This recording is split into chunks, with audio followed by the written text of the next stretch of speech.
Le moment où Jésus rendit son dernier souffle sur la croix était tout sauf ordinaire. Cela ébranla les cieux et la terre. La Bible décrit une série d'événements extraordinaires qui se produisirent lorsque Jésus mourut, laissant tout le monde dans l'émerveillement et la peur. Le rideau du temple se déchira en deux, un tremblement de terre secoua le pays, des tombeaux s'ouvrirent, et même le centurion romain déclara « Assurément, il était le Fils de Dieu ». Ce ne furent pas des occurrences aléatoires. Ce furent des signes divins indiquant la profonde signification de son sacrifice. Dans cette vidéo, nous allons plonger dans 5 événements incroyables qui se sont produits lorsque Jésus est mort. Des événements si puissants qu'ils ont changé l'histoire pour toujours. Préparez-vous à être étonnés. 5 événements significatifs ont eu lieu après la mort de Jésus. Tout d'abord, il y a eu un tremblement de terre, qui était la réaction de la nature à la crucifixion. Imaginez-vous debout près du Golgotha, alors que Jésus rendait son dernier souffle. Soudainement, le sol tremble, les rochers se brisent et la terre frémit. Ce n'était pas un tremblement de terre ordinaire. C'était une réponse céleste de la création elle-même. Dans le livre de Matthieu, il est écrit que la terre trembla et que les rochers se brisèrent. Dans la Bible, les tremblements de terre représentent souvent les actions directes de Dieu, comme lorsque Dieu révéla les 10 commandements sur le mont Sinaï, ou lorsque Élie rencontra Dieu lors du tremblement de terre suivi d'un doux murmure. Ce tremblement de terre était différent de tous les autres. Ce n'était pas simplement une petite secousse. C'était un événement immense qui dévoilait la profonde tristesse et la gravité de la mort de Jésus. On aurait dit que toute la création, dans son chagrin, criait en réaction à celui qui lui avait donné la vie. Ce n'était que le début d'événements étonnants à venir. Ce tremblement de terre a également joué un rôle dans le prochain miracle, reliant les mondes physiques et spirituels d'une manière qui allait tout changer. L'ouverture des tombeaux des saints est venue ensuite. Les secousses de ce tremblement de terre ont fait plus que fissurer des rochers. Elles ont aussi ouvert des tombeaux. L'écrivain évangélique Matthieu est le seul à mentionner cet événement, affirmant que les tombeaux furent ouverts et que de nombreux corps des saints décédés furent ressuscités, comme enregistré dans le chapitre 27, verset 52 de Matthieu. Pouvez-vous imaginer la surprise de voir des personnes qui connaissaient autrefois les hommes et les femmes saints du passé d'Israël marcher à nouveau à Jérusalem? Qui étaient ces saints?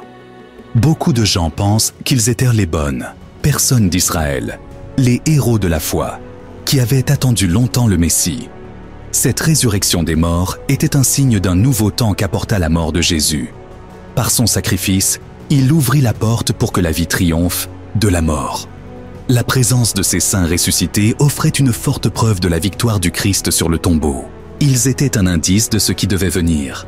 La propre résurrection de Jésus est la promesse de la vie éternelle pour tous ceux qui croient. La résurrection de ces saints représente également la résurrection future qui attend tous les croyants.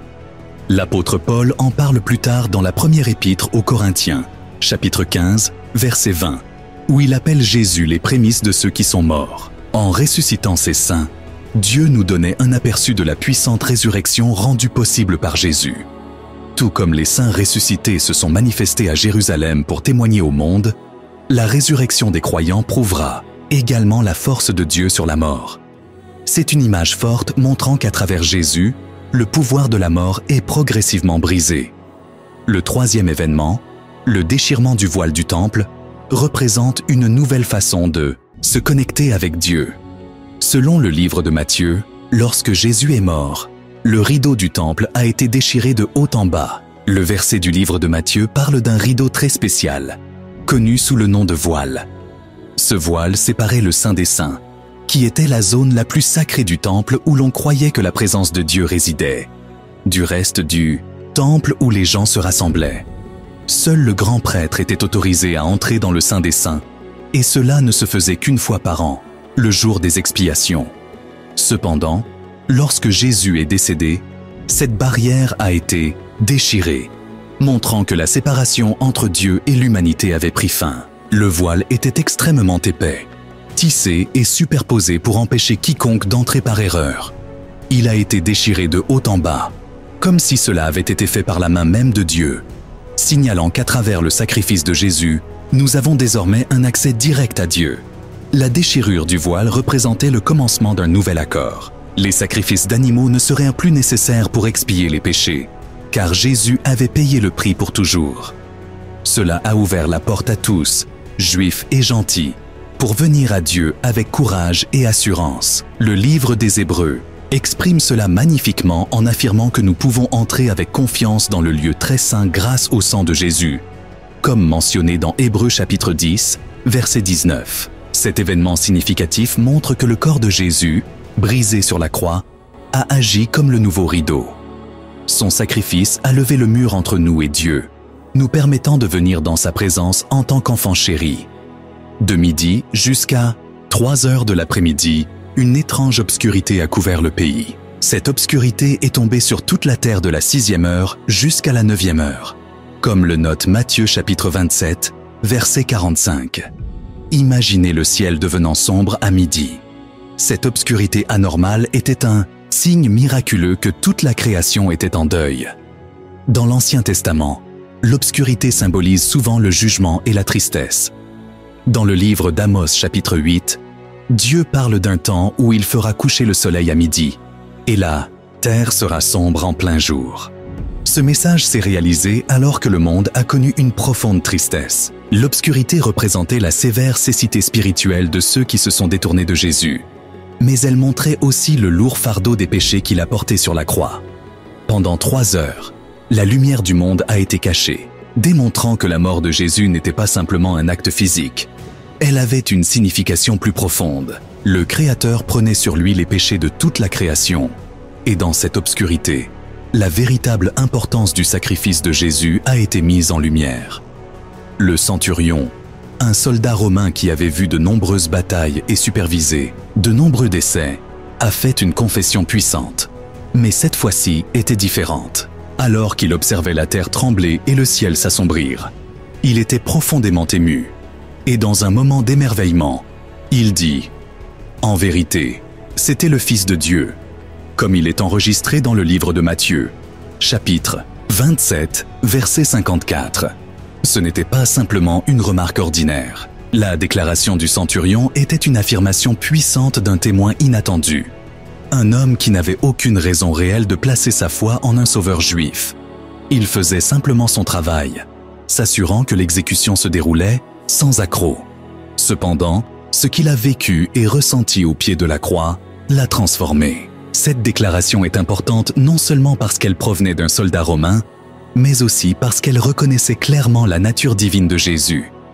La croix, qui était autrefois un outil de torture, est devenue un lieu de révélation où même les cœurs les plus durs pouvaient rencontrer la vérité sur qui était réellement Jésus. La réaction du centurion nous montre que le sacrifice de Jésus était destiné à tout le monde, quelle que soit leur origine, nationalité ou statut. C'est un beau rappel de la façon dont la croix nous égalise tous. À sa base, chacun se tient sur un terrain égal, également en besoin de grâce. La croix n'a pas seulement changé la vie de ce centurion, elle change des vies même maintenant, invitant chacun d'entre nous à voir Jésus comme le Fils de Dieu. Chacun de ces événements, le tremblement de terre, la résurrection des saints, la déchirure du rideau du temple, l'obscurité sur la terre et la confession du centurion, mettent en lumière l'énorme importance de la mort de Jésus. Ces signes étaient la façon de Dieu de montrer qu'un événement incroyable s'était produit. Le sacrifice de Jésus n'était pas seulement une conclusion, c'était le début d'un nouveau temps. L'emprise du péché a été brisée, et les portes du ciel ont été grandes ouvertes pour tous ceux qui croient. La croix reste au cœur de la foi chrétienne, non pas à cause de sa forme réelle, mais en raison de la profonde vérité qu'elle véhicule. C'est la plus grande démonstration de l'amour de Dieu pour les gens, sa volonté de payer le prix de nos méfaits, et son appel pour que nous le rejoignions dans la vie éternelle. Prions, Père Céleste. Merci pour le don de votre Fils, Jésus-Christ, et pour le sacrifice ultime qu'il a fait pour nous. Nous nous tenons en admiration devant votre amour et les événements extraordinaires qui se sont déroulés le jour où il a donné sa vie pour sauver la nôtre. Seigneur, nous vous louons pour votre puissance, votre sagesse et votre grâce infinie qui résonnent à travers l'histoire et continuent de façonner nos vies. Père, Alors que nous réfléchissons au moment profond de la mort de Jésus, aide-nous à comprendre la profondeur de ton plan et l'importance de chaque détail. Ouvre nos cœurs aux leçons que tu veux que nous tirions de ces événements et renforce notre foi en tes promesses inébranlables. En ce moment précis, invoquez Dieu et demandez avec confiance tout ce dont vous avez besoin. Ayez confiance que vos prières seront exaucées et écrivez vos besoins dans la section des commentaires avec une foi absolue. Seigneur, nous nous rendons à ta volonté, tout comme Jésus s'est livré sur la croix.